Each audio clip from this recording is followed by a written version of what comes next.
Hey everyone, welcome back to another episode of Convention Circuit Entertainer Spotlight. I'm your host, Scott J. Carroll. This time we're sitting down with an artist, an effects artist, and the most jubilant man I think I've come across in quite some time. Please welcome A.G. Howard. Good to talk to you, Scott. How are you? I'm doing good. How are you? And I'm just happy to be here. And thank you so much for having me on your show. This is Ah, quite an honor. more than happy to. I love to talk to anyone and everyone about everything. That's usually how I get in trouble, but this time it's how I got a show, so I'm gonna run with it. Understood. I hear you, man.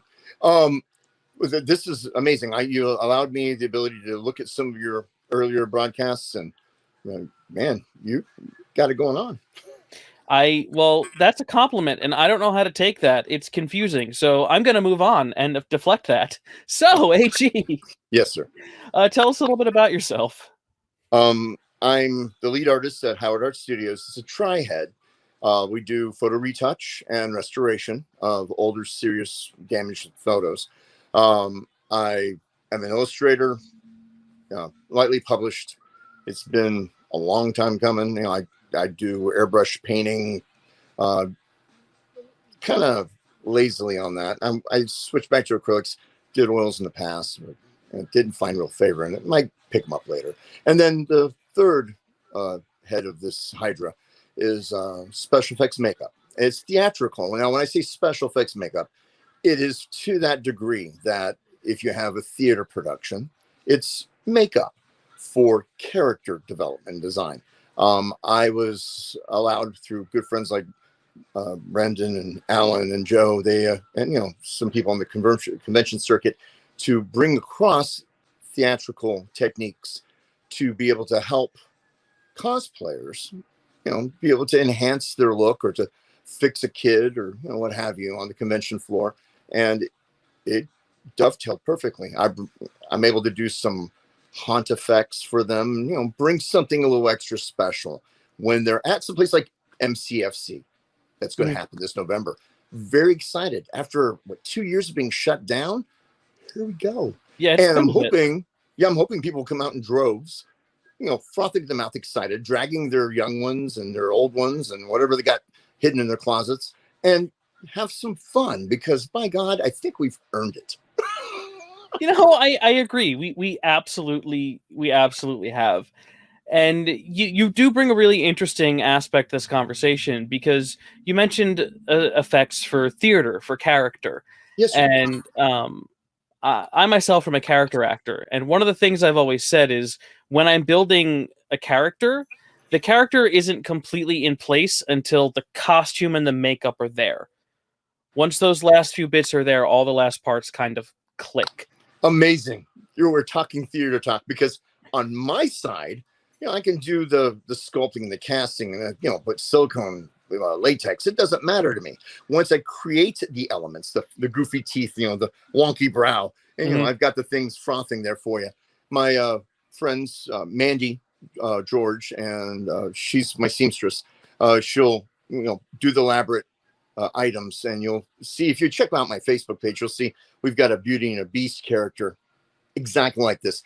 It takes that, which is you, the actor, to bring that sucker to life, no matter how good I make it, and whether it sticks or doesn't, or kind of drips and flops around. You're the one, that actor, to be able to make it breathe, to articulate, and to make it jump where people can actually appreciate the whole package. And it's amazing how many people don't get that. And I don't mean to show a disrespectful nature, but the YouTubers that will get on there and go, I'm an effects artist. Do you really know what that is? Because honestly, you're a theater artist. It's theatrical makeup. If you're doing it for film, that's cool. It's more intricate, more detailed. But that whole thing going, you're a special effects artist. No, I'm a makeup guy who can do a special effect. I know, semantics. But, if you're in film or in a play, it's kind of important. And that's what this was originally for. The fact that, and I wasn't the only one. I mean, across the nation, people have, glommed, and the whole cosplay thing just lit fire. Yes, it's a 10 to 15-year-old memory. I'm feeling those little creaks now. I got the cane and the walker, and but they'll come up, and they've got the fab foam, and they're all pretty and they're all young guys and gals. They're all they're all young and they're all 20 and they're all doing their thing and they're emulating their favorite anime. And I'm very happy and very proud to see them being creative and artistic. But for them to look at me and go, I'm an effects artist, and go, yes, you are. Yes, I don't even call myself. I'm barely there. Improperly trained. So many mistakes. Such a tainted history. I'm not going to become formal. I'm not. I am. And in my classes, I'll humbly submit what little knowledge I have, and they're from the masters. Whether it be Corson or Smith or any of the ones I mentioned, or Balin. That these are true theatrical makeup masters that they actually could nail a character where you would be impressed. Nope, that is that character. From a distance when you look at them. And I always brag. I said, if you come to my booth, by God, from the cheap seats, you're gonna look awesome when the lights are on. But yeah, I'm glad you got it. I mean, you're a theater guy, you get it. And I don't know. There's so much. Go ahead. I was going to say that going back, I think that a lot of the roots of this, the theatrical makeup and the ability to do it, a lot of it, you can even go back to Lon Chaney, and how he would just keep a makeup kit with him. And anytime he would go to an audition, he would apply this theatrical makeup before he would go in. And that would give the casting directors an idea of what he would do. And he would carry around stuff like an egg, makeup sponges, and all kinds of stuff. And he would use the egg white and he would put it in his eye to make it look milky. And he'd had all of these amazing tricks that, I mean, now I wouldn't do that. But well, legends are legends, and tall tales tend to blend. But no matter how the majesty of those great creatives were in the past, however they got it done, whether they were able to create a user-friendly contact on the spur of the moment, they were willing to risk their own health and safety. They were passionate artists to be able to get that effect. That's why Lon Chaney Sr. became such a legend. His son, he gave a great opportunity to other artists to make him look good. That's the junior. But that wolf man. But again, where do you hail? To who are your heroes? You fast forward, and you sent me some questions earlier, and my God, it put me in such a head spin.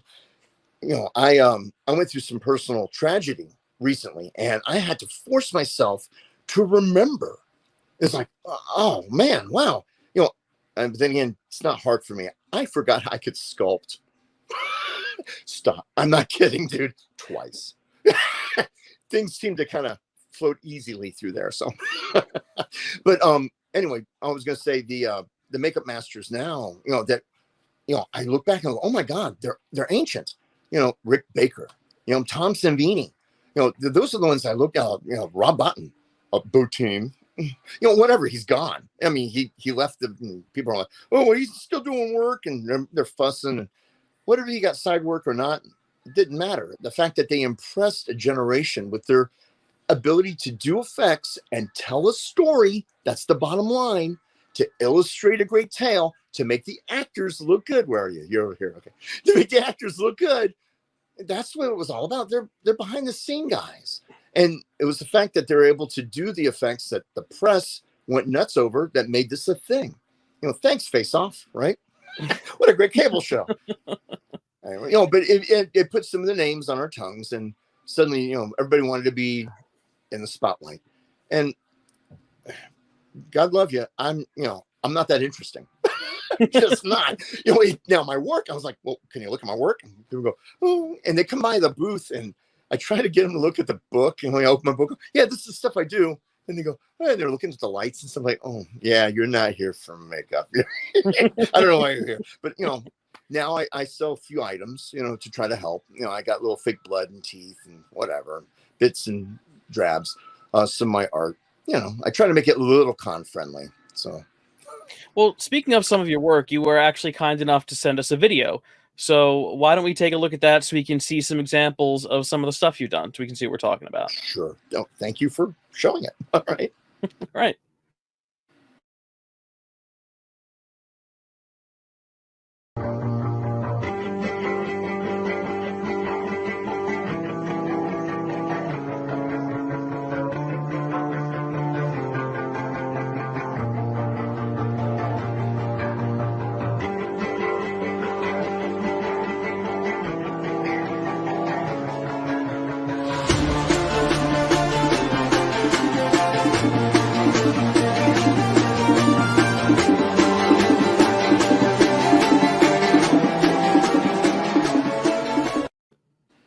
It's like seeing my life flash before my eyes. Oh my God. It was rather quick too. It's okay. It's okay. You don't smell toast. You're fine.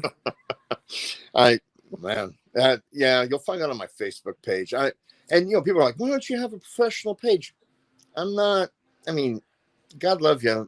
I'm probably as far from a professional that you're gonna get. And I come, Joe Thorson of the 990 Mighty 990 Tool Top with Alan. They're awesome people, but they had me with Brandon on the radio last fall, and they were kind enough to give me some time. He told me, he goes, "You're the worst advertiser I've ever seen in my life." I'm like, I'll just embrace that. I'll just hold it. But he's right. My father had taught me to be humble, and I'm grateful. I have personal beliefs, and I believe that it's all rented and talent on loan, for those who might know that reference. Anyway, but because I didn't, the way it was handed to me, the way it was fashioned, I was taught to see. And I try to push that in the classes. Like, you got, especially the kids, it's like it's go time. You need to see. Once you can see, once you're able to have that ability to see, then you can sculpt or draw. It doesn't matter. And then from that conceptual point, it's game on, son. And you can create the look you're needing, whether it be cosplay or theater or something functional, film, what have you. It's a whole nother world. And, Brandon's wonderful to me when it comes to MCFC. He allows me to, teach some classes, and I just spew this consistently, with a little more detail than here. And he, I think he maybe walked through the one or two of my classes, kind of rolled his eyes and went, and walks away. Like, thanks, Brandon. But I don't know. It's amazing when you throw those seeds on the ground. For every 500, that one will sprout. And I've been able to see how wonderful it is to see a kid. 1 year. It took 1 year. It was an Indian mom who had got a hold of me, and she had me teach her child for 1 year. We met like twice a week. No, excuse me, every 2 weeks. So for every month, every 2 weeks, gave her a new assignment. Within a month, she went from a coloring book, which she brought to me as her portfolio. Oh, you colored all these, really, in the lines? Look at, I placated the mom, just looking like, well, this is not a teacher, making fun of the kid. The kid looked at me and grinned and went, okay. I went, oh, challenge, it's on, accepted. I went, all right, cool. In 1 year, drew her brother's portrait, and it was wonderful. Dude, that's changing a life. Now, whether she uses it or not, it doesn't matter. Change the life. And that's all I had, to my name. Did it once or twice, and that was good. Yeah, I've got kids. And yes, they're both very talented. That's either here or there. Anyway.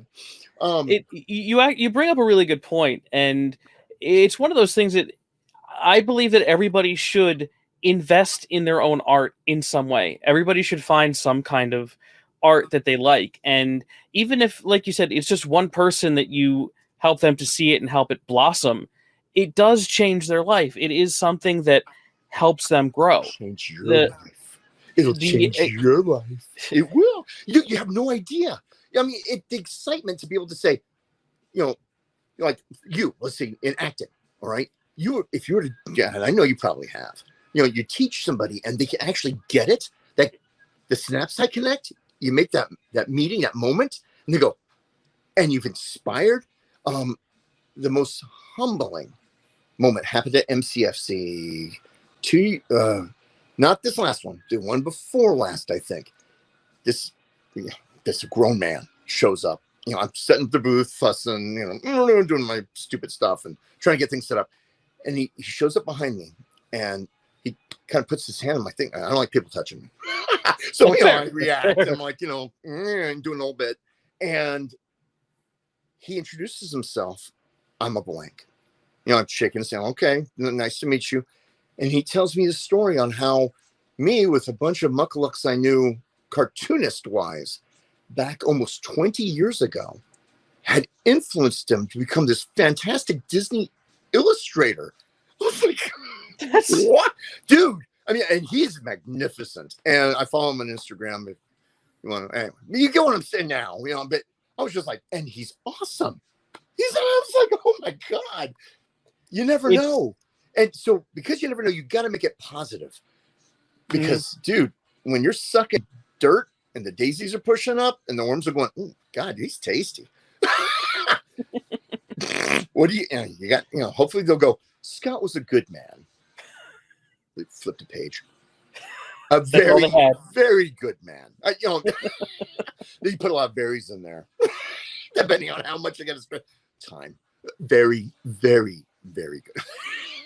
We need the eulogy to be 400 words.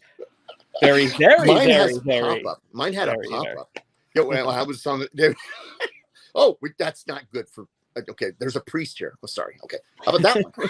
Anyway, there is something that is genuinely humbling when you teach somebody, and you see that click, and you see them make that connection, and then you reconnect with them years later, and they've just surpassed you in ways you couldn't even imagine. It's crazy. It's incredibly humbling. And there's not that they surpassed. Wait, forgive me.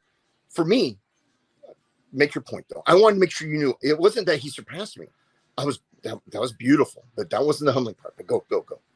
I was actually just going to kind of undercut it with a little bit of a joke, because there's a guy I knew in acting. He, I helped him. I taught him some of the techniques I had, and I saw that click, and he flew. He did so well, and I was really, really proud of him. And at the same time, just a little bit like, man. I get you. All right, cool. But still, just like so proud. Yeah, I hear you. But I don't know. I guess everybody is a little different. But at the same time, I don't know. At least now. At one time, I might have been able to identify with that a little bit stronger. But now, son, this is my 7th go around, and it was the hardest. A year and a half ago, I went through a quintuple bypass. Oh, and it's pretty hardcore. And I shouldn't be here. So I don't know, son. It's a little different for me now. But I'm grateful, and I'm excited. And MCFC is going to rock. Hopefully not too much. I know they're going to have to put security at the door. Can I drive the hordes back? It's going to be something special.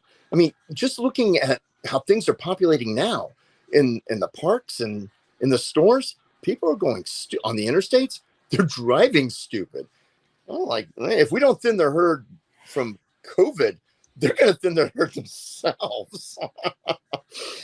That is, that is also a discussion for a completely different show. My ADHD medicine has kicked in.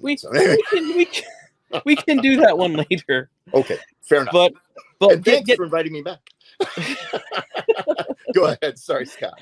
No, it's cool. Getting back to like effects and special effects. You mentioned a little bit about how you got into it. What is for people who don't know, like, what is it like to create something, like from concept to actually applicating it? Well, it's fulfilling. And again, the drive, and any creative is going to tell you this, to some certain extent. I'm a bit of a what do you call it? A rent a guy. So I'm going to see, I'm editing for you. So it's not the words I would normally use in a class. I'm not very kid friendly in my classes, by the way. I try. And then dear mercy, I try harder. But for, when you're doing it for money, it's a bit of a gunslinger situation, and flattering to an extent that they've asked you and they hired you. Depending on what level you're doing, for Alan and his buddies had summoned me for COVID Con, and I was very flattered. And I pulled this stunt where they had me piece together, just on a little app, and I could peel this off and stick it on myself. I'm not gonna do that right now, but it's latex pieces, that are painted, and you just adhere on there. But you sketch. It was a tribute to V. But since I wasn't going to do the eye thing, and it wouldn't make any sense. You want it. I don't know if you're familiar with V. You're kind of young, but V was what do you know? You don't know who. You remember? Okay. Do you know I the didn't main know. star? I don't know that Robert Englund was also in V on TV. You're the man. You're the man. That's right, my friend man. Yeah, you don't know. And to see him at the time, and you're watching and going, okay, that's weird. Okay, cool. And then turning around and him getting to be Freddy. And the personality, talk about thespianism. To be able to make that makeup to become iconic, because he was rootin' tootin', the flair. And I remember all my idiot friends wanting, let's do a Freddy makeup. And I had one buddy of mine, a great cartoonist. He ended up doing a metal glove on the whole. This is back in the 80s now. Okay. So it was a big deal. There was no cosplaying then. There was no internet. It was none of the back in the old days. Let me tell you. Almost got that prospecting whisker thing going on. All right. I had to cut these back. I had this whole. All right. Anyway, the point being is this: that they, they really tried, and everybody was wanting to crack it because they saw Creep Show, the Savini classic at the time, and they saw when the first Nightmare on Elm Street came out, the first Freddy Krueger movie. Everybody was just freaking out. They, everybody's got to do a Freddy, and I'm like, oh my god. It was something, and to see it still drive today, that's kind of cool. I lamented that Universal had put out a whole call for new monsters, because they were gonna, when I got into the little chat sites with people who were fellow creatives, and I heard they're like, no, I ain't gonna do it because they're just getting you $1.50 and they're gonna keep it and make millions. And they're like, oh, it made you sad, but people are a little more jaded now. But I think ultimately, I'm sorry. I don't think I answered your question.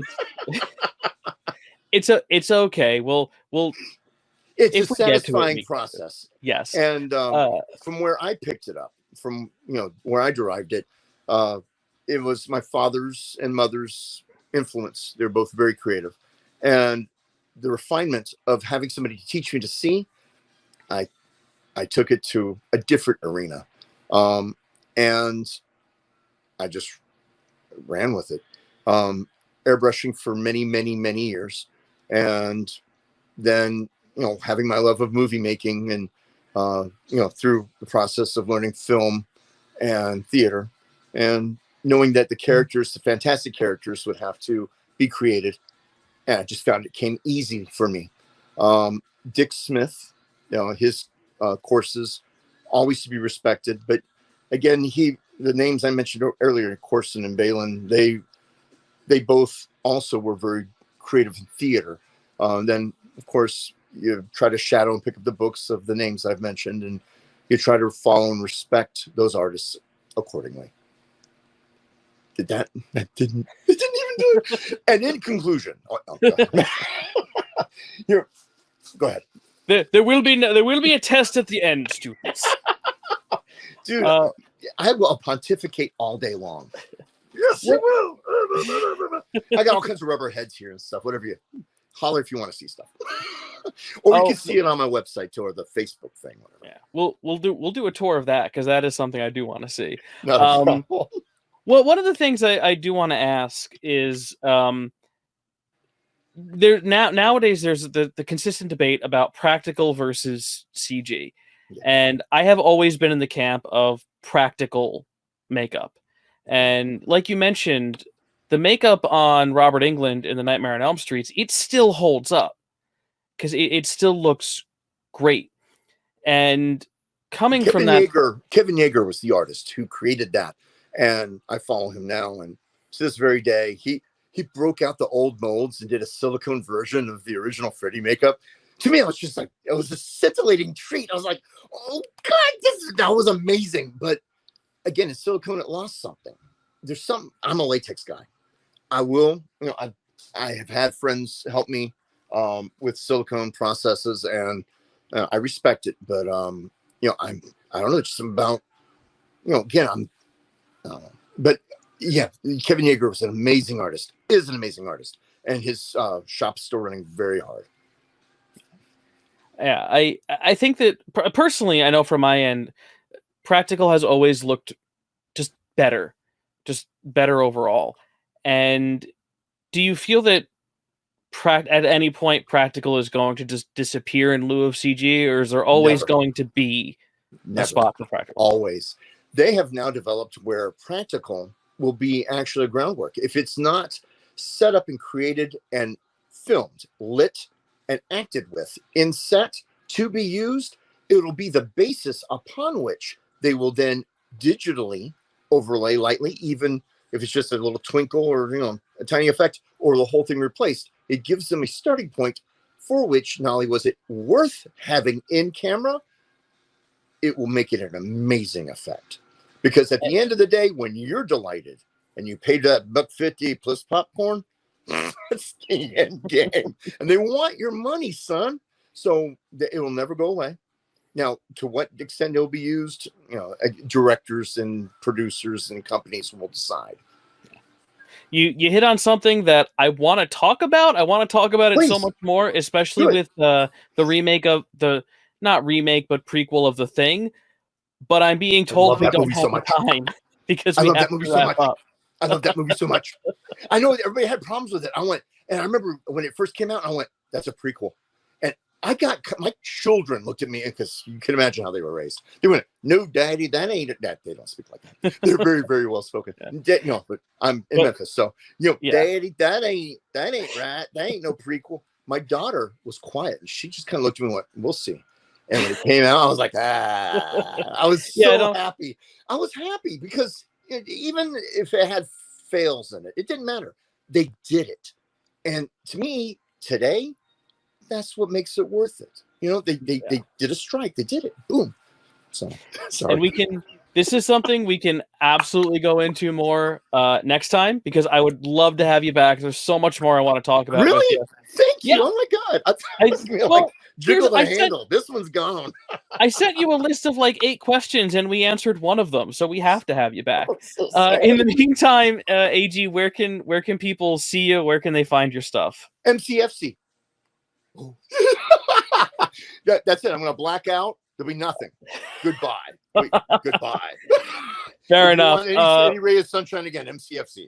If you want to see me in person, but I'm actually going to be behind a lot of plastic and nitrile and rubber. I asked Sounds for the like I'm probably going to be limiting my. Usually, I have the booth open for makeup for people. This is going to be a different go around. I've got my vaccinations, and I'm all. Believe it or not, I'm very conservative. Believe it or not, I really am. But you're going to think I'm a freak. My immune system shot. I've got to recreate my whole reality. I know, and I just have different functions that I have to deal with now. So. I may do a demo or two according to what Brandon needs and what Alan instructs. And I'll pick and choose for right now until I get stronger. Again, you don't know how much I appreciate you guys giving me hope. And that's what you've done. You've given me an idea of what my future can look like. And I'm grateful to you guys because I really thought that was it for me. Look, well, my credits, Josh Mason he's a wonderful director. He had this stupid thing on the back of his credits of his film, which I hope one day he'll let me give another shot at it. I owe that guy, but that was it. That's how I saw my 2019. It was over for me. I was done, but I got another shot. So the best part is we're not done with you yet. So we are going to see you soon. We are out of time. So ladies and gentlemen, this was a delight. Thank you so much for having me, man. And Alan, thank you guys. Thank you. Ladies and gentlemen, on behalf of my guest and everyone on the team, thank you so much for watching. I have been your host, Scott J. Carroll, and we'll see you next time. Thank you, Scott Jacob. Thank you. Bye, y'all.